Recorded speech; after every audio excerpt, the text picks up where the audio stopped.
ପ୍ରିୟ ଆତ୍ମନ୍, ପଞ୍ଜାବ ପ୍ରଦେଶର କନ୍ନୌଜ ଜିଲ୍ଲା ନିବାସୀ ଶ୍ରୀ ମୁନି ଜଗଦୀଶ ନନ୍ଦ ସନ୍ନ୍ୟାସୀ ଯେଉଁ ଦିନଠାରୁ ମୁନି ସମାଜର ସଦସ୍ୟ ହୋଇଛନ୍ତି, ମୁନି ସମାଜ ଅନୁରୂପ ତାଙ୍କର ହାବଭାବକୁ ଦେଖି ତାଙ୍କର ପରିଚିତ ଅନ୍ୟାନ୍ୟ ସାଧୁ ସନ୍ନ୍ୟାସୀ ତାଙ୍କୁ ଦ୍ୱେଷ କରିବା ପୂର୍ବକ ତାଙ୍କ ସହ ସହମତ ହୋଇପାରୁନାହାନ୍ତି। କାରଣ ମୁନି ସମାଜର ସାଧୁ ସନ୍ନ୍ୟାସୀ ଗୃହସ୍ଥମାନଙ୍କୁ ମଧ୍ୟ ଯୋଗୀ ଓ ସନ୍ନ୍ୟାସୀ ବୋଲି ମାନନ୍ତି। ଯଦି ସେମାନେ ପ୍ରକୃତ ଅର୍ଥରେ ଯୋଗ ଓ ସନ୍ନ୍ୟାସର ପାଳନ କରୁଥାନ୍ତି, କିନ୍ତୁ ପୁରୁଣା ବିଚାରର ସାଧୁ ସନ୍ନ୍ୟାସୀ ମାନନ୍ତି ଯେ ସନ୍ନ୍ୟାସୀ ତାକୁ କହନ୍ତି ଯେ ଗୃହସ୍ଥାଶ୍ରମ, ଗୃହ ଜୀବିକା ନିମନ୍ତେ ପରିଶ୍ରମ ଓ କାମ ଛାଡ଼ି ସ୍ତ୍ରୀ ପୁତ୍ରଙ୍କୁ ତ୍ୟାଗ କରି, କର୍ମ ତ୍ୟାଗ କରି, ଗୌରିକ ବସ୍ତ୍ର ପରିଧାନ କରି, ଭିକ୍ଷା କରି ଭୋଜନ କରେ। କିନ୍ତୁ ଏହା ସନ୍ନ୍ୟାସୀର ଲକ୍ଷଣ କଦାପି ନୁହେଁ। ଭାଗବତ ଗୀତା ଆଦି ପୁସ୍ତକମାନଙ୍କରେ ଯେଉଁ ସବୁକୁ ସନ୍ନ୍ୟାସୀମାନେ ଭଗବାନଙ୍କର କଥିତ ବୋଲି ମାନନ୍ତି, ସେସବୁରେ ମଧ୍ୟ ଏକଥା ନାହିଁ। ଭାଗବତ ଗୀତା ଅନୁସାରେ ତ ସବୁଠାରୁ ଉତ୍ତମ ସନ୍ନ୍ୟାସୀ ଶ୍ରୀକୃଷ୍ଣ ଥିଲେ ଏବଂ ତାଙ୍କ ଉପଦେଶ ଗ୍ରହଣ କରି ଅର୍ଜୁନ ମଧ୍ୟ ବଡ଼ ସନ୍ନ୍ୟାସୀ ହୋଇଗଲେ। ବରନ୍ତୁ ଦୁଇ ଜଣ ଯାକ ଆଜିକାଲିର ସନ୍ନ୍ୟାସୀଙ୍କ ପରି ନଥିଲେ। ଦୁହେଁ ସ୍ତ୍ରୀ ପୁତ୍ରବାନ ଥିଲେ, ଗୃହସ୍ଥ ଥିଲେ, ଧନ ଉପାର୍ଜନ କରୁଥିଲେ, ନିଜ ବର୍ଣ୍ଣର ଧର୍ମ ଆଚରଣ ଜୀବିକା ନିମନ୍ତେ କରୁଥିଲେ, ଗୌରିକ ବସ୍ତ୍ର ନ ପିନ୍ଧି ଗୃହସ୍ଥମାନଙ୍କ ପରି ବସ୍ତ୍ର ପିନ୍ଧୁଥିଲେ ଓ ଜୀବନରେ କେବେ ହେଲେ ଭିକ୍ଷା ମାଗି ନଥିଲେ। ଆଜିକାଲିର ସାଧୁ ଓ ସନ୍ନ୍ୟାସୀଙ୍କ ପରି ପ୍ରାଚୀନ କାଳରେ କୌଣସି ମୁନି ଋଷି ନଥିଲେ। ଲକ୍ଷଣରେ ଗୋଟିଏ ଅଧେ ମୁନି ସମ୍ଭବତଃ ଥିବେ ଯାହାର ସ୍ତ୍ରୀ ଓ ଗୃହ ନଥିଲା ଏବଂ ଭିକ୍ଷା ମାଗି ଭୋଜନ କରୁଥିଲେ ବା ମୁଣ୍ଡିତ ମସ୍ତକ ହୋଇ ରହିଥିଲେ। ସମସ୍ତେ ଗୃହସ୍ଥମାନଙ୍କ ପରି କାମ କରୁଥିଲେ ଓ ସ୍ତ୍ରୀ ପୁତ୍ରବାନ ଥିଲେ। ଆର୍ଯ୍ୟ ସମାଜୀ ସନ୍ନ୍ୟାସୀମାନେ ଯେମିତି ବେଶଭୂଷା ଧାରଣ କରୁଛନ୍ତି, ପ୍ରାଚୀନ କାଳରେ ସେମିତି ବେଶଭୂଷାଧାରୀ ବା କର୍ମତ୍ୟାଗୀ ସନ୍ନ୍ୟାସୀ କେହି ନଥିଲେ। ପ୍ରାଚୀନ କାଳରେ ମୁନି ଋଷିମାନଙ୍କ ମଧ୍ୟରେ କେହି ବାଳ ବ୍ରହ୍ମଚାରୀ ମଧ୍ୟ ନଥିଲେ। ବହୁତ ସନ୍ଧାନ କଲାପରେ ଶୁକଦେବଙ୍କ ପରି 2-4 ଜଣ ନାମ ଲକ୍ଷ ଲକ୍ଷ ବର୍ଷ ମଧ୍ୟରେ କଦାଚିତ୍ ଦୃଷ୍ଟିଗୋଚର ହୁଏ। ଶୁକଦେବ ମୁନି ପୁଣି କିଏ ଯେ କେବଳ ବାଲ୍ୟବସ୍ଥା ଧାରଣ କରିଥିଲେ। ସେହି ବାଲ୍ୟବସ୍ଥାରେ କୌଣସି ବାଳକ ବିବାହ କରନ୍ତି ନାହିଁ। ଶୁକଦେବ ମୁନିଙ୍କୁ ଯେଉଁ ଜନକ ମହାରାଜଙ୍କ ଠାରୁ ଉପଦେଶ ଗ୍ରହଣ କରିଥିଲେ, ସେ ଜନକ ଗୃହସ୍ଥ ଥିଲେ। ଆଜିକାଲିର ସାଧୁ ସନ୍ନ୍ୟାସୀ ମଧ୍ୟ ଯେଉଁ ରାମ ଓ କୃଷ୍ଣଙ୍କୁ ଉପାସନା କରୁଛନ୍ତି, ସେମାନେ ଗୃହସ୍ଥ ଥିଲେ, ଭିକ୍ଷୁ ନଥିଲେ। ବିଷ୍ଣୁ ଓ ଶିବ ମଧ୍ୟ ସ୍ତ୍ରୀବାନ ଥିଲେ। ବୈଦିକ ଧର୍ମ ବା ପୁରାତନ ସନାତନ ଧର୍ମରେ କେଉଁଠି ହେଲେ ଆଜିକାଲିର ଭିକ୍ଷାସୀ ସାଧୁ ସନ୍ନ୍ୟାସୀଙ୍କ ପରି ସନ୍ନ୍ୟାସୀ ହେବାର ବିଧି ନାହିଁ ଓ କେଉଁଠି ହେଲେ ତାଙ୍କର ଅସ୍ତିତ୍ୱର ଠାବ ନାହିଁ। ଆଜିକାଲିର ଭିକ୍ଷାସୀ ଓ ଅବିବାହିତା ସାଧୁମାନଙ୍କ ପରି ସାଧୁ ହେବାର ବିଧାନ ବୌଦ୍ଧମାନଙ୍କ ସମୟରୁ ହିଁ ପ୍ରଚଳିତ ହୋଇଛି। ବୌଦ୍ଧ ସନ୍ନ୍ୟାସୀମାନେ ଭିକ ମାଗିବା କାରଣରୁ ହିଁ ଭିକ୍ଷୁ ବୋଲାନ୍ତି। ମସ୍ତକ ମଣ୍ଡନ କରିବା ପ୍ରଥା ମଧ୍ୟ ବୌଦ୍ଧକାଳୀନ। ପ୍ରାଚୀନ ମୁନି ଋଷି କେହି ଏପରି ନଥିଲେ। ସ୍ୱାମୀ ଦୟାନନ୍ଦ ମଧ୍ୟ ଆଜିକାଲିର ସାଧୁ ସନ୍ନ୍ୟାସୀଙ୍କ ଭିକ୍ଷୁକ ପରି ରହିବା ପ୍ରଥା ଖଣ୍ଡନ କରିନାହାନ୍ତି, କାରଣ ସେ ସ୍ୱୟଂ ଆଜିକାଲିର ସାଧୁ ସନ୍ନ୍ୟାସୀଙ୍କ ପରି ରହୁଥିଲେ।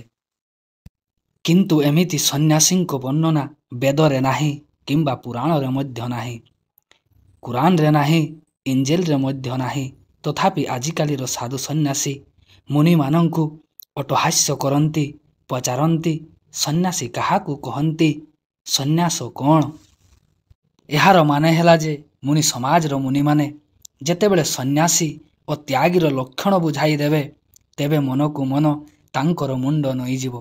କିନ୍ତୁ ତଥ୍ୟ ହେଲା ସେମାନଙ୍କ ଧର୍ମଗ୍ରନ୍ଥ ଗୁଡ଼ିକରେ ସନ୍ନ୍ୟାସ ଓ ସନ୍ନ୍ୟାସୀର ଲକ୍ଷଣ ତାହା ନୁହେଁ ଯାହା ସେମାନେ ଜାଣିଛନ୍ତି। ଗୀତାର 6ଠ ଅଧ୍ୟାୟ ଶ୍ଲୋକ ନମ୍ବର 1କୁ ଦେଖନ୍ତୁ। ଏହି ଶ୍ଲୋକର ଅର୍ଥ ଆମ୍ଭେ ନିଜେ ନ କରି ବଡ଼ ବଡ଼ ସନାତନ ଧର୍ମୀ ସାଧୁମାନେ କରିଥିଲେ। ଏ ଶ୍ଲୋକର ଅର୍ଥ ହେଉଛି, ଯେଉଁ ବ୍ୟକ୍ତି କର୍ମଫଳର ଇଚ୍ଛା ନ ରଖି କରିବା ଯୋଗ୍ୟ କର୍ମ କରିଥାଏ, ସେ ସନ୍ନ୍ୟାସୀ ଓ ଯୋଗୀ। କର୍ତ୍ତବ୍ୟ କର୍ମକୁ ବା କ୍ରିୟାକୁ ତ୍ୟାଗ କରୁଥିବା ବ୍ୟକ୍ତି ସନ୍ନ୍ୟାସୀ ବା ଯୋଗୀ ନୁହେଁ। ପୁଣି ଆଗକୁ କୁହାଯାଇଛି, ଯାହା ଆପଣ ଭିଡ଼ିଓରେ ଦେଖିପାରୁଥିବେ।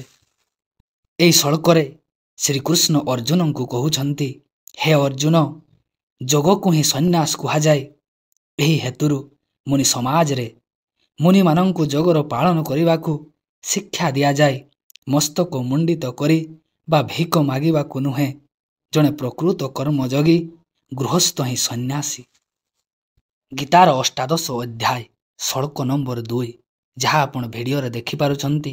ଏହି ଶ୍ଳୋକର ଅର୍ଥ ହେଉଛି, ପଣ୍ଡିତମାନେ କାମ କର୍ମ ନ୍ୟାସକୁ ଅର୍ଥାତ୍ ତ୍ୟାଗକୁ ସନ୍ନ୍ୟାସ କହନ୍ତି। କାମ କର୍ମ ତାହା ଯାହା ଦେବାଦିଙ୍କ ପୂଜାଦି, ସ୍ୱର୍ଗର ପ୍ରାପ୍ତି ଓ ନରକର ନିବାରଣ ନିମନ୍ତେ ଅନ୍ଧବିଶ୍ୱାସ ବଶତଃ କରାଯାଏ। କର୍ତ୍ତବ୍ୟ କର୍ମକୁ କେବେ ହେଲେ ତ୍ୟାଗ କରିବା ଉଚିତ ନୁହେଁ। ଜୀବିକା ନିମନ୍ତେ କାମ କରିବା କର୍ତ୍ତବ୍ୟ। କର୍ମକୁ ତ୍ୟାଗ କରି ଭିକ ମାଗିବା ବ୍ୟକ୍ତି ସନ୍ନ୍ୟାସୀ ବା ତ୍ୟାଗୀ ନୁହେଁ। ଗୀତାର ଅଷ୍ଟାଦଶ ଅଧ୍ୟାୟ ଶ୍ଳୋକ ନମ୍ବର 11କୁ ଦେଖନ୍ତୁ। ଏ ଶ୍ଳୋକର ଅର୍ଥ ହେଉଛି, ଦେହଧାରୀ ଜୀବିକା ନିମନ୍ତେ କର୍ମ ନ କରି ରହିପାରିବେ ନାହିଁ। ଅର୍ଥାତ୍ ସମସ୍ତେ କର୍ମ ତ୍ୟାଗ କରି କେମିତି ରହିପାରିବେ? ତେଣୁ ଗୀତା ମତରେ କର୍ମ ଫଳର ଇଚ୍ଛା ନ କରି ଯେ ନିଜର କର୍ତ୍ତବ୍ୟ ଜାଣି କର୍ମ କରେ, ସେ ହିଁ ତ୍ୟାଗୀ ଓ ସନ୍ନ୍ୟାସୀ। କର୍ତ୍ତବ୍ୟ କର୍ମକୁ ତ୍ୟାଗ କରି ଭିକ୍ଷା କରୁଥିବା ବ୍ୟକ୍ତି ସନ୍ନ୍ୟାସୀ ନୁହେଁ। ଯଦି ଜୀବିକା ନିମନ୍ତେ କର୍ତ୍ତବ୍ୟ କର୍ମଗୁଡ଼ିକୁ ତ୍ୟାଗ କରି ଭିକ ମାଗିବା ଶ୍ରେଷ୍ଠ ବୋଲି କୁହାଯାଏ ଏବଂ ସମସ୍ତେ ଏହିପରି କରିବାକୁ ଲାଗନ୍ତି, ତେବେ ଏମାନଙ୍କୁ ଭିକ୍ଷା କିଏ ଦେବ? ଆଜିକାଲିର ସାଧୁ ଓ ସନ୍ନ୍ୟାସୀମାନଙ୍କର ସିଦ୍ଧାନ୍ତକୁ ଯଦି ସମସ୍ତେ ମାନି ନିଅନ୍ତି, ତେବେ କେହି ହେଲେ ଦିନଟିଏ ବି ଶରୀର ଯାତ୍ରା ବା ଜୀବିକା ନିର୍ବାହ କରିପାରିବେ ନାହିଁ। ଗୀତାର ଅଧ୍ୟାୟ ନମ୍ବର 3 ଓ ଶ୍ଳୋକ 8, ଯାହା ଆପଣ ଭିଡ଼ିଓରେ ଦେଖିପାରୁଥିବେ। ଏହି ଶ୍ଳୋକର ଅର୍ଥ ହେଉଛି, ତୁମ୍ଭେ ତୁମ୍ଭ ପାଇଁ ନିର୍ଦ୍ଧାରିତ କର୍ତ୍ତବ୍ୟ କର୍ମକୁ ନିଶ୍ଚିତ କର, କାହିଁକିନା କର୍ମ ନ କରିବା ଅପେକ୍ଷା କର୍ମ କରିବା ଶ୍ରେଷ୍ଠ। କର୍ମ ନ କରିବା ଦ୍ୱାରା ତୁମ୍ଭର ଜୀବିକା ନିର୍ବାହ ବା ଶରୀର ଯାତ୍ରା ମଧ୍ୟ ଅସମ୍ଭବ ହୋଇଯିବ। ଯୋଗର ବିନା ସନ୍ନ୍ୟାସ ବ୍ୟର୍ଥ। ଗୀତାର 5 ନମ୍ବର ଅଧ୍ୟାୟ ଶ୍ଳୋକ ନମ୍ବର 6, ଯାହା ଆପଣ ଭିଡ଼ିଓରେ ଦେଖିପାରୁଛନ୍ତି। ଏ ଶ୍ଳୋକର ଅର୍ଥ ହେଉଛି, ଶ୍ରୀକୃଷ୍ଣ ଅର୍ଜୁନକୁ କହୁଛନ୍ତି, ହେ ଅର୍ଜୁନ, ଯୋଗର ବିନା ସନ୍ନ୍ୟାସକୁ ପ୍ରାପ୍ତ ହେବା ଅର୍ଥାତ୍ ସନ୍ନ୍ୟାସୀ ହେବା ଦୁଃଖକୁ ହିଁ ପ୍ରାପ୍ତ କରିବା। ମୁନିମାନେ ଯୋଗ ସାଧନ କରି ଅତି ଶୀଘ୍ର ବ୍ରହ୍ମ ପ୍ରାପ୍ତି କରନ୍ତି। ଏବେ ଅତି ସ୍ପଷ୍ଟ ହୋଇଗଲା ଯେ ମୁନି ସମାଜର ମୁନିମାନେ ଯୋଗକୁ ଯେଉଁ ପ୍ରାଧାନ୍ୟ ଦେଇଛନ୍ତି, ତାହା ହିଁ କୃଷ୍ଣ ଓ ବ୍ୟାସ ମୁନି ଚାହୁଁଥିଲେ। ଆଜିକାଲିର ସାଧୁ ସନ୍ନ୍ୟାସୀଙ୍କ ଅର୍ଥ ତାଙ୍କ ଦୃଷ୍ଟିରେ ମଧ୍ୟ ବେକାର ଥିଲା ଓ ପ୍ରକୃତରେ ବେକାର ସିଦ୍ଧ ମଧ୍ୟ ହେଉଛି।